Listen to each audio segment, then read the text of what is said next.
अस्सलाम वालेकुम, मैं राना एजाज और आप देख रहे हैं मेरा यूट्यूब चैनल दस्तक।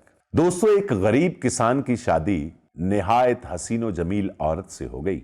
इस औरत के हुस्न की सबसे बड़ी वजह उसके लंबे घने स्याह बाल थे, जिनकी फिक्र सिर्फ उसे ही नहीं बल्कि इन दोनों को रहती थी। एक दिन किसान की बीवी ने अपने शौहर से कहा कि कल वापस आते हुए रास्ते में दुकान से एक कंघी तो लेते आना, क्योंकि बालों को लंबे और घने रखने के लिए इन्हें बनाना संवारना बहुत ज़रूरी होता है, और फिर मैं कई दिनों से हमसायों से कंघी मंगवाती हूँ।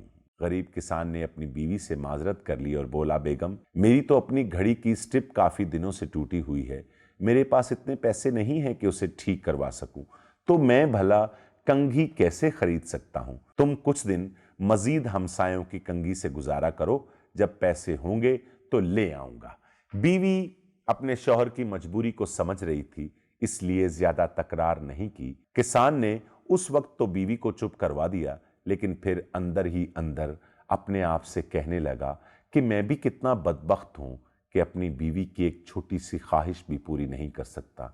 दूसरे दिन खेतों से वापसी पर किसान एक घड़ियों की दुकान पर गया और अपनी टूटी हुई घड़ी औने पौने दामों बेची और उससे मिलने वाले पैसों से एक अच्छी सी कंघी खरीदी और बड़ी राजदारी से छुपाकर घर की तरफ रवाना हुआ। उसने सोचा, घर जाकर बीवी को सरप्राइज दूंगा तो वो बहुत खुश होगी।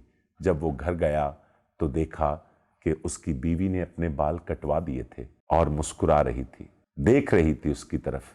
किसान ने हैरत से पूछा, बेगम, ये क्या किया तुमने? अपने बाल क्यों कटवा दिए? पता है तुम्हारे बाल कितने खूबसूरत लगते थे। बेगम बोली, मेरे सर के ताज, कल जब आपने कहा कि आपके पास घड़ी ठीक करवाने के पैसे नहीं हैं, तो मैं बहुत अफसुर्दा हो गई थी। चुनांचे आज मैंने करीब के ब्यूटी पार्लर पर जाकर वहां अपने बाल बेचकर आपके लिए ये एक घड़ी खरीदी है। जब किसान ने उसे कंघी दिखाई तो जज्बात से दोनों की आंखें नम हो गईं। मोहब्बत सिर्फ कुछ देने और लेने को ही नहीं कहते, बल्कि मोहब्बत एक कुर्बानी और ईसार का नाम है, जिसमें अक्सर अपनी ख्वाहिशात और जज्बात को सिर्फ इसलिए कुर्बान कर दिया जाता है